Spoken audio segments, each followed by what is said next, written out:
Oh, that's amazing. Looks so good. Okay, so this is from the Feminine Fairytales, and women in their lives frequently overdo maternal pity.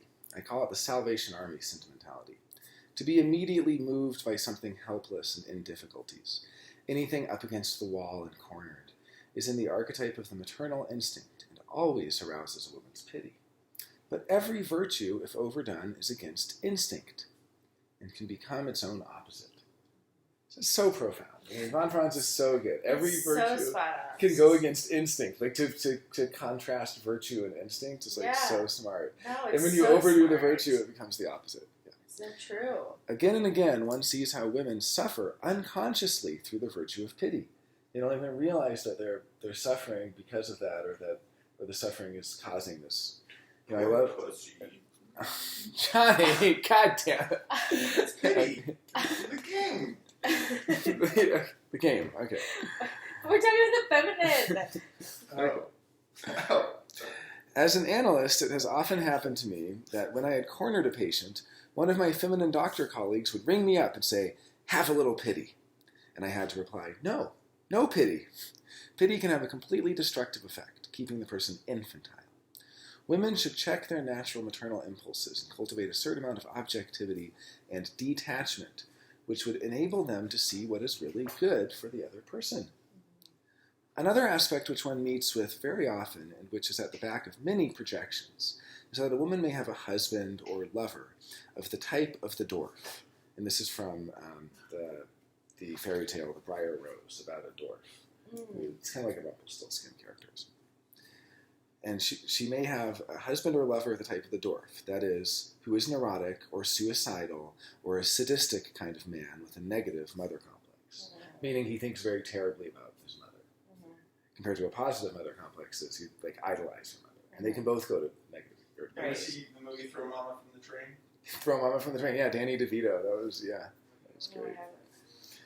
But every time the woman has had enough of it and wants to tell the man the truth and to clear out, pity for the poor fellow overcomes her, and she cannot let him down. Quote, I just can't let him down, you know.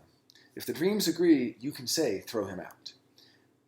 But usually there is a destructive animus projection on the man, meaning that he symbolizes her willpower, and he symbolizes her agency. So she can't let go of him because she's projected. See, that's another idea, is that the anima and the animus need to be withdrawn so that you can get in touch with them as inner actors. But a lot of times there's a division of labor, so a man will just project the anima fully on his wife, and he doesn't relate to people. She is the one who handles all the relatedness, all the party planning, all of the friendships. She handles all the emotional labor. Similarly, a woman can project the animus on the man, and he makes all the decisions. He guides the ship. He is the, it's like this classic division of labor. Yeah. So she's saying that, if there's this animus projection on him, even if there is no man on the outside to torture her, the woman would get it from within. For when she is alone, her animus assures her that she is lonely and nobody and nothing and will never get anywhere. The sadist within tells her that. So what Von Franz is saying is that even if she gets rid of the guy, that the negative animus figure can still eat her alive from within. Narrative. Therefore, the two ring each other up again. For to have it outside seems better than to have it inside. So one gets nowhere. She's sitting around feeling like crap, so she's like, well, I might as well just give him a call. Pity with the outer figure really means indulging in one's own blind spot. People neither want to realize that they have such a figure within themselves, nor to put an end to it. So the thing gets twisted into having pity with the outer figure and self-indulgence in one's blind spot. That is the wrong kind of pity. It occurs much less frequently with men, though it does happen with them too. The heroine in the fairy tales often makes the mistake of showing the wrong kind of pity, thus letting loose destructive powers. It is typical for a woman to have Salvation Army ideas for the wrong people. Of course, there are rotten things in society that should be eliminated, but this woman often attaches herself to that which cannot be changed, and, in a sense, actually lives off of it. An example of this is the problem of the martyr wife and the drunken husband. Like that false hope we've talked about hoping that he'll sober up. It's not going to change. Right. I know of a family in which there were several sons. Both father and grandfather were heavy drinkers, and the sons, with one exception, were the same. The exception had a disagreeable wife. And the first time he came home drunk, she told him that if it happened again, she would divorce him. She was the only one to get her husband out of the destructive family pull. All the others had nicer, better-natured wives, but the wrong kind of pity, with which they contributed to the destruction of their own husbands. Some maternal figures in women sit on the china egg, like the dummy egg given to swans, always hoping to hatch out the phoenix, but only a big stink results. There is a crucial time in women's individuation when she must liberate herself from measureless pity. The destructive dwarf is also a thief who steals the bear's treasures. This is in the short story. Technically, this destructive kind of animus steals the possibilities, the treasures and values of the positive animus, maybe symbolized by the bear, like a better figure of strength and agency. Here you can apply again what I said before about the woman who sits on the empty egg. Again, the very maternal woman adores mothering young men, the misunderstood genius, to whom they will give the mother love he never got at home. A woman of 50 lived alone. Isn't this so good? Right? Yeah. Yeah. A woman of 50 lived alone in her flat. Do you have a comment? Oh, this is like exactly how my first relationship went. Oh, yeah.